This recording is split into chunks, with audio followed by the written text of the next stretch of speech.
Teman-teman sekalian, kami di sini akan mempresentasikan hasil diskusi kami. Kami dari kelompok 11 dengan judul presentasi kami adalah Modern Design with Local Cultural Values. Next.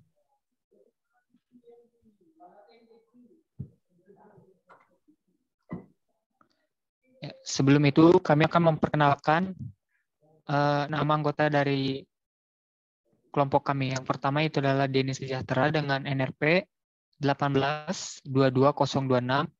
Saya sendiri Kelvin Saryotagalung dengan NRP 2121009. Jason Adrian dengan NRP 2121036. Dan Manurung Teresa Uli Oktaviani dengan NRP 2121048. Dengan dosen pembimbing Dr. Insinyur Herawati Yusuf M.T. Next.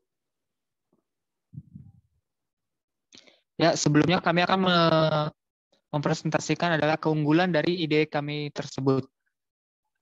Modern Design with Local Cultural Values itu diambil dari kata desain modern dengan nilai kebudayaan lokal, yang artinya kami akan mendesain secara modern desa tersebut, tetapi tidak menghilangkan dari nilai kebudayaan dari daerah tersebut. Dan itu termasuk dalam kami memiliki beberapa keunggulan. Keunggulan yang pertama yaitu adalah menciptakan komplek hijau dan bersih dengan desain modern. Keunggulan yang kedua tentunya yang pasti tidak akan menghilangkan kebudayaan dari wilayah tersebut. Dan keunggulan yang ketiga adalah menciptakan kawasan wilayah yang menjadi tempat yang hemat listrik dengan menggunakan konsep tenaga surya, tenaga angin, dan tenaga angin, yaitu kami nanti akan melakukannya secara hybrid. Next. Ya, perencanaan pengelolaan berada di lokasi Stamplat Girang, Lembah Indragiri. Kami memiliki beberapa ide yang akan kami buat pada daerah tersebut, yaitu antara lain ialah lampu jalan. Kami akan membuat lampu jalan sebanyak pada 7 titik dalam daerah tersebut. Kami juga akan membuat sebuah wastafel, dan itu penempatannya pada pintu masuk di Stamplat Girang. Dan yang terakhir adalah gapura. Kami akan memperbaiki gapura Stamplat Girang menjadi desain yang lebih modern, tetapi tidak akan menghilangkan nilai kebudayaan tersebut. Next. Selanjutnya akan dilanjutkan oleh Jason.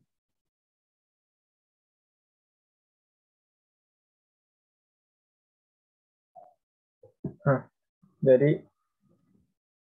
di sini kelompok kita juga akan menambahkan lampu-lampu, karena seperti yang kita tahu di desa Stamplat kita sendiri memiliki pencahayaan yang kurang baik. Jadi kita tuh akan menanamkan sejumlah lampu di beberapa titik.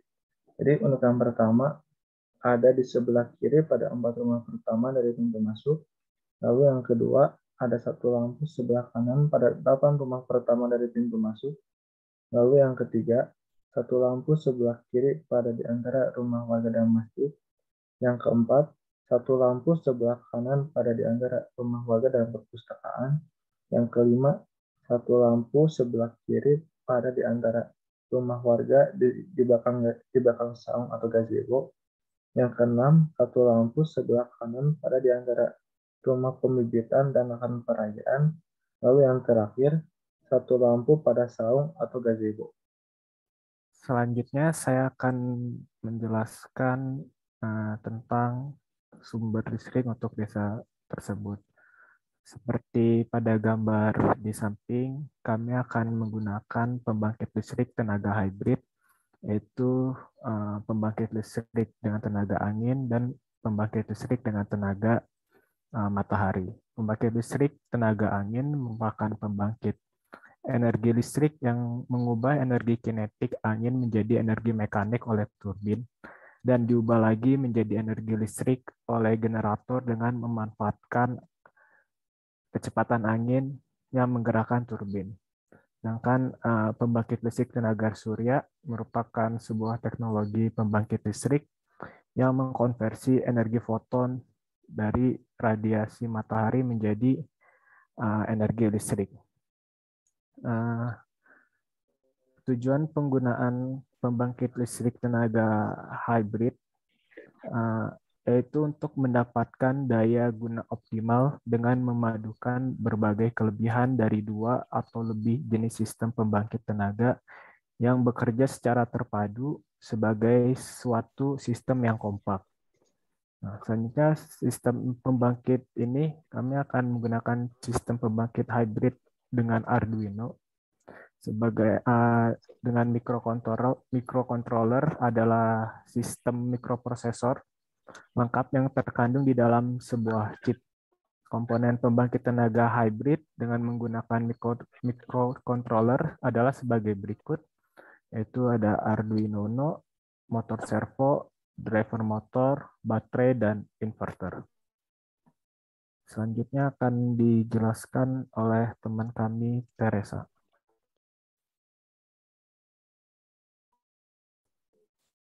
Baik, kali ini saya akan menjelaskan mengenai perencanaan wastafel. Untuk wastafel ini, saya beserta rekan saya berencana untuk membuat wastafel dengan rancangan model seperti pada gambar yang tertera. Untuk wastafel ini akan ditempatkan pada bagian kanan dan kiri di gapura pintu masuk. Seperti yang diketahui bahwa pandemi COVID ini, salah satunya adalah dianjurkan untuk mencuci tangan.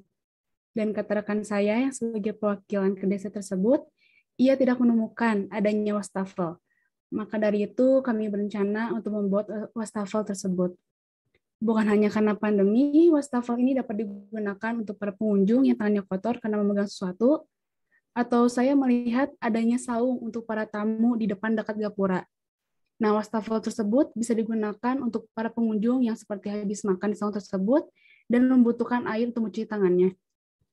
Bukan hanya untuk pengunjung juga, masyarakat desa tersebut dapat memakai wastafel ini untuk seperti sedang menanamkan tanaman di taman dan membutuhkan air, tetapi jarak ia dengan kamar mandi cukup jauh sehingga dia bisa menggunakan wastafel tersebut. Untuk pembuangan airnya akan kami arahkan kepada selokan.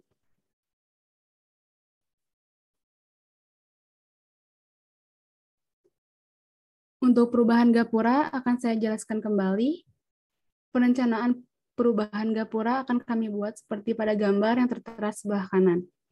Seperti yang diketahui bahwa Stamplat Girang ini telah dijadikan sebagai desa wisata. Maka dari itu kami ingin mengubah desain gapura tersebut menjadi lebih modern, tetapi tidak mengubah atau menghilangkan nilai kebudayaan desa tersebut. Dan maka dari itu kami akan membuatnya menggunakan bahan dari bambu.